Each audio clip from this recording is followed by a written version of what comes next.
ಅವತ್ ಯೋನ್ ಹೇಳಿದ್ರಿ ಒಂದ್ಕಿತ ಗೆಪ್ತಿ ಮಾಡ್ಕೊಳ್ಳಿ.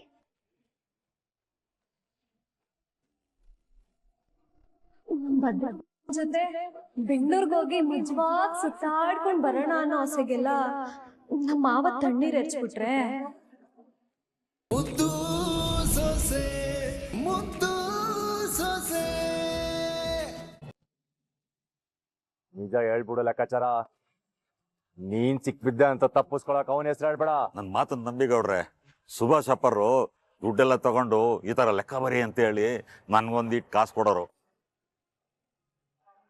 ಅದು ಅಲ್ದೇನೆಯ ಅವರೇ ಒಂದ್ 7-8 ಜನದ ಹೆಸರು ಸೇರಿಸಿ ಒಂದ್ ಸಂಘ ಅಂತ ತೋರ್ಸ್ಬಿಟ್ಟು ಕಡಿಮೆ ಬಡ್ಡಿಗೆ ದುಡ್ಡು ತಗೊಂಡು ಜಾಸ್ತಿ ಬಡ್ಡಿ ಬಿಟ್ಕೊಂಡವ್ರೆ.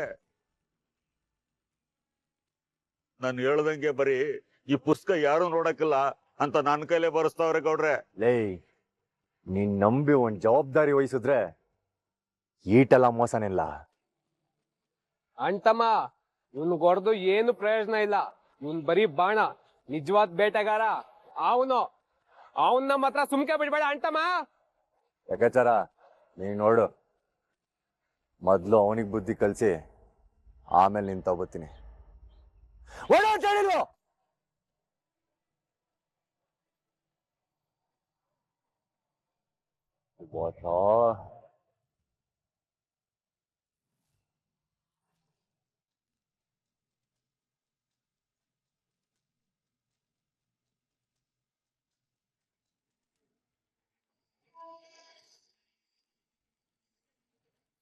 ಇವರಿಬ್ರು ಇಲ್ಲೇನ್ ಮಾಡ್ತಿದ್ದಾರೋ?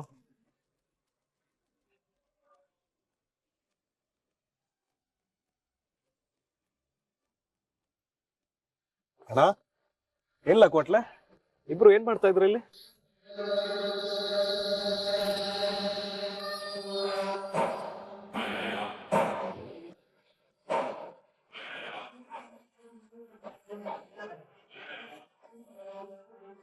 ಸುಭಾಷ, ನೀನ್ ಮಾಡಿರೋ ಒಳ್ಳೆ ಕೆಲ್ಸವ ಕೇಳಿ ಹೊಗ್ಳ್ಬೇಕು ಅನ್ಸ್ತದೆ ಕಳ. ಏನಣ್ಣ ಹಂಗಂದ್ರೆ? ಅಂತ ಒಳ್ಳೆ ಕೆಲ್ಸ ನಾನೇನ್ ಮಾಡ್ದೆ?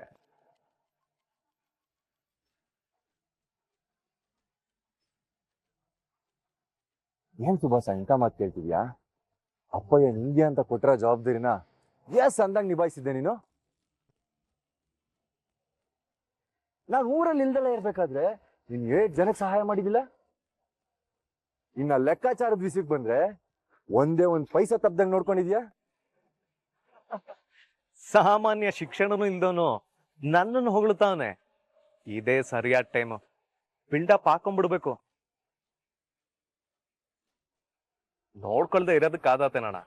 ನೀನು ದೊಡ್ಡಪ್ಪ ನನ್ ಮ್ಯಾಗ ಆಟೊಂದ್ ನಂಬಿಕೆ ಇಟ್ಟು ಇಷ್ಟು ದೊಡ್ಡ ಜವಾಬ್ದಾರಿ ವಹಿಸಿರ್ಬೇಕಾದ್ರೆ ನಾನ್ ಮುತುವರ್ಜಿ ವಹಿಸ್ಲೇಬೇಕಲ್ವೇ? ಅಬಾ ಬಾ ಬಾ ಬಾ ಬಾ, ಎಂತ ಮಾತು ಎಂತ ಮಾತು.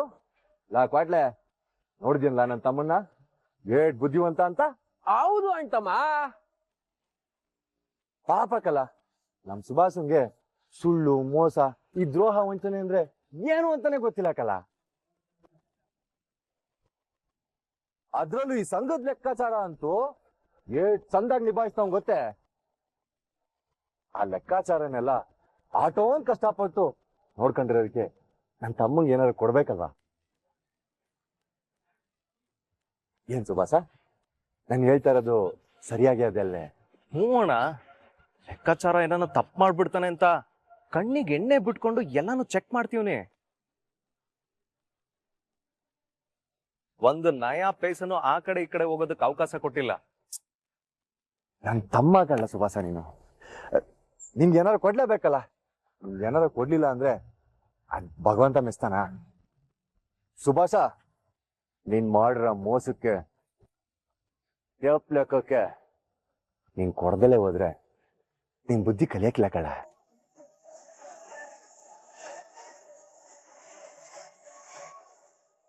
ಅಣ್ಣ, ಮೋಸ ಮಾಡಿದ್ಯಾ, ನಂಬಿಕೆ ದ್ರೋಹ ಮಾಡಿದ್ಯಾ. ಯಾರು? ನಾನೇ? ನಾನ್ ಮೋಸ ಮಾಡಿಲ್ಲ. ಮೋಸ ಮಾಡದೆ ತೆಪ್ಲೆ ಕಬಸಿದ್ಯಲ್ಲ, ನಂಬಿಕೆ ದ್ರೋಹ ಮಾಡಿ ಸುಳ್ಳು ಗುಂಪು ತೋರಿಸಿ ಸಂಘದ ಸಾಲ ಎತ್ಕೊಂಡಿಯಲ್ಲ.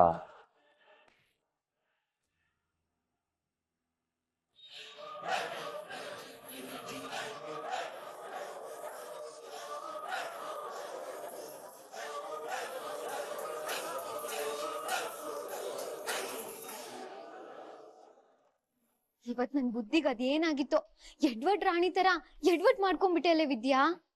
ಲೆಕ್ಕಾಚಾರ ಯಾರ್ ಬರೀತವ್ರೆ ಅಂತ ತಿಳ್ಕೊಳ್ದೇನೆ ಅವ್ರ ತವ ಸತ್ಯ ಹೇಳ್ಬಿಟ್ಟಿದ್ಯಾ. ಮೊದ್ಲೇ ಅವ್ರಿಗೆ ಕೋಪ ಜಾಸ್ತಿ, ಅಲ್ಲಿ ಹೋಗಿ ಅದೇನ್ ಮಾಡೋರು, ಅದ್ರಿಂದ ಅಟ್ಟಿನಲ್ಲಿ ಅದೇನೇನ್ ಮನಸ್ತಾಪಗಳು ಉಟ್ಕೋತದೋ.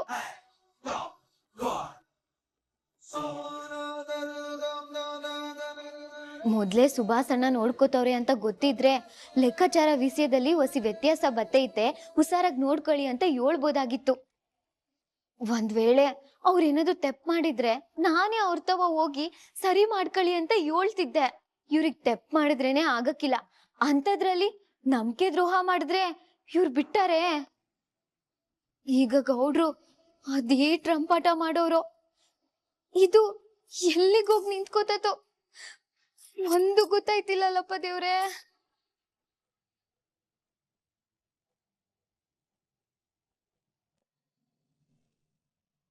ಅಟ್ಟಿಲಿ ಎಲ್ಲಾರು ಹಿಂಗೆ ಜವಾಬ್ದಾರಿಯಿಂದ ಒಗ್ಗಟ್ಟಾಗಿದ್ರೆ ನಂಗದೇ ಸಂತೋಷ.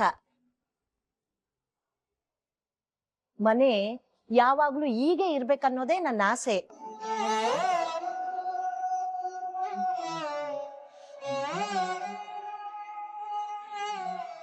ಯಾಕಮ್ಮ ಈಶ್ವರಿ, ನೀನೇನು ಮಾತಾಡ್ತಾ ಇಲ್ಲ? ಬಾಬಾ, ನಂಗಾಯ್ತಾ ಇರೋ ಸಂತೋಷಕ್ಕೆ ಮಾತೆ ಬತ್ತಿಲ್ಲ.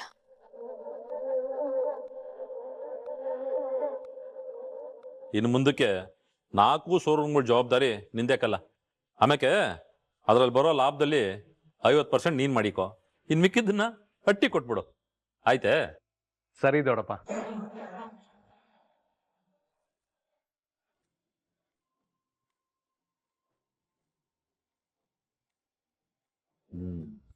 ಭದ್ರಾ, ನಾವಿಟೂ ಜನ ಯೋಚನೆ ಮಾಡ್ತಾ ಇರೋದನ್ನ ನೀನ್ ಯೋಚನೆ ಮಾಡಿ ನಿನ್ಗೆ ಏಟ್ ಜವಾಬ್ದಾರಿ ಇದೆ ಅಂತ ನಮ್ಗೆಲ್ಲ ತೋರಿಸ್ಬಿಟ್ಟೆ. ಅಪ್ಪಯ್ಯ, ದಿಟ ಹೇಳ್ಬೇಕು ಅಂತಂದ್ರೆ ಈ ಯೋಚನೆ ನನಗೆ ಬಂದಿದ್ದಲ್ಲ.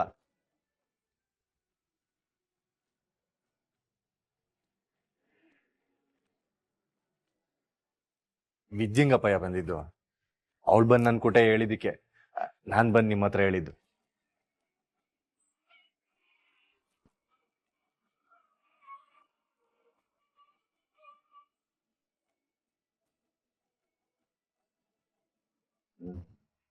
ಇದೇ ಕಣ್ಲಾ ಒಂದು ಕುಟುಂಬಕ್ಕೆ ಸೊಸೆಯಾಗಿ ಬಂದವಳಿಗೆ ಇರ್ಬೇಕಾದ ಜವಾಬ್ದಾರಿ.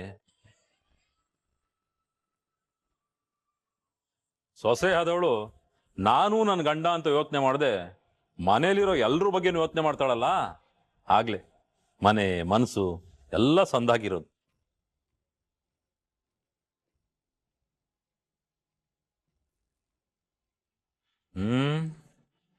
ಏನವ ಮುದ್ದು ಸೊಸೆ, ನೀನು ನಿನ್ನ ಮೈದಿನ ಬಗ್ಗೆ ಯೋಚನೆ ಮಾಡಿ ದಿಟವಾಗ್ಲೂ ಈ ಮನೆಗೆ ಮುದ್ದು ಸೊಸೆ ಅಂತಾನೆ ನಿರೂಪಿಸ್ಬಿಟ್ಟೆ ಕಣವ.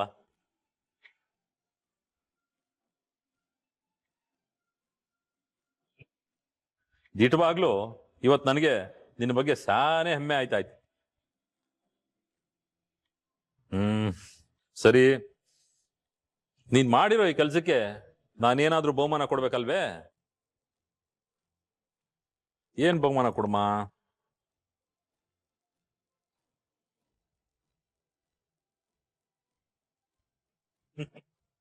ಅಮ್ಮ ವಿದ್ಯಾ, ನೀನು ಬೆಂಗಳೂರಿಗೆ ಹೋಗ್ಬೇಕು ಅಂತ ಆಸೆ ಪಟ್ಟೆ ಅಲ್ವೇ? ಸರಿ, ನಿನ್ ಗಂಡನ್ ಕೊಟ್ಟೆ ಓಟ್ ಬಾವ.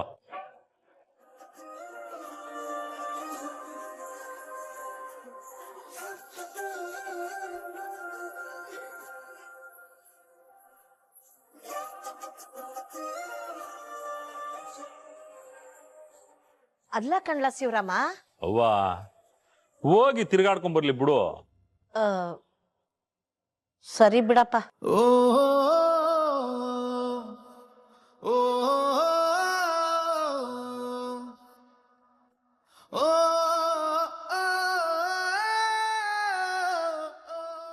ಗೋವಿಂದ,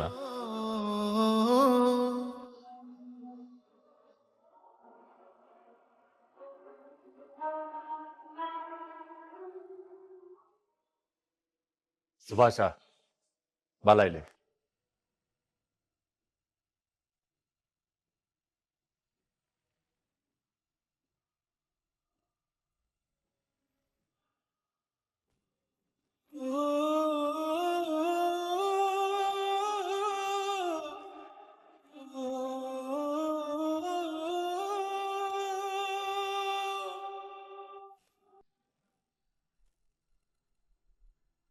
ಅಕ್ಕ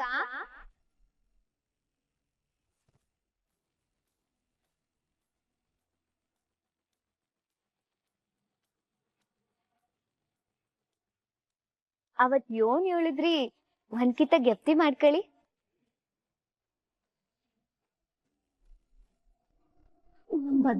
ಜೊತೆ ಬೆಂಗಳೂರಿಗೆ ಹೋಗಿ ನಿಜವಾಗ್ ಸುತ್ತಾಡ್ಕೊಂಡ್ ಬರೋಣ ಅನ್ನೋ ಆಸೆಗೆಲ್ಲ ನಮ್ಮ ಮಾವ ತಣ್ಣೀರ್ ಎರಚ್ಬಿಟ್ರೆ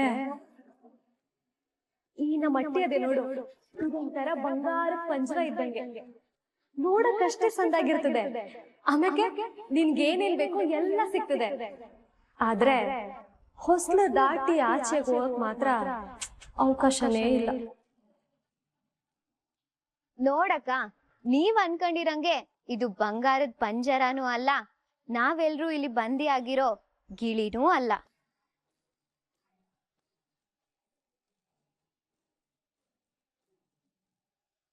ಅದು ಕ್ಯೋನೆ ಈಗ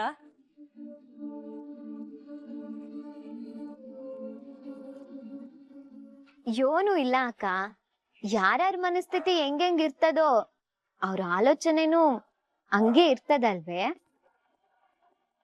ನಾವೇನ್ ಅನ್ಕತೀವೋ ನಮ್ ಜೀವನನೂ ಹಂಗೆ ನಡೀತದೆ.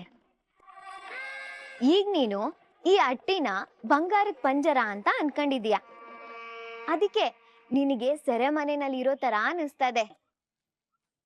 ನಾನ್ ಈ ಅಟ್ಟಿನ ಬೃಂದಾವನ ಅನ್ಕೊಂಡಿದ್ದೀನಿ, ಅದಕ್ಕೆ ನಾನ್ ಸ್ವಾತಂತ್ರ್ಯವಾಗಿದ್ದೀನಿ ಅಂತ ನನಗನ್ನಿಸ್ತಾ ಇದೆ. ಅಕ್ಕ, ಆರೋಗ್ಯಕ್ಕೆ ಕೋಪ ಒಳ್ಳೇದಲ್ಲ, ಹೊಸಿ ನಗ್ನಗ್ತಾ ಇರಿ. ಇನ್ ಮುಂದಕ್ಕೆ ನೀನು ಬಂಗಾರದ ಪಂಜರದ ಒಳಗೆ ನಾನ್ ಬಂದಿ ಆಗಿದ್ದೀನಿ ಅಂತ ಅನ್ಕೊಳ್ಳೋದ್ನ ಬಿಟ್ಟು ಸ್ವಾತಂತ್ರ್ಯವಾಗಿದ್ದೀನಿ ಅಂತ ಅನ್ಕ. ಆಗ ನೀನು ಖುಷಿಯಾಗಿರ್ಬೋದು. ಸರಿ ಅಕ್ಕ, ನನ್ನ ಹತ್ರ ಟೈಮ್ ಇಲ್ಲ, ಬೆಂಗಳೂರಿಗೆ ಹೋಗಕ್ಕೆ ಎಲ್ಲಾ ಬಟ್ಟೆನೂ ಸಿದ್ಧ ಮಾಡ್ಕೋಬೇಕು. ನಾನ್ ಬರ್ಲೆ.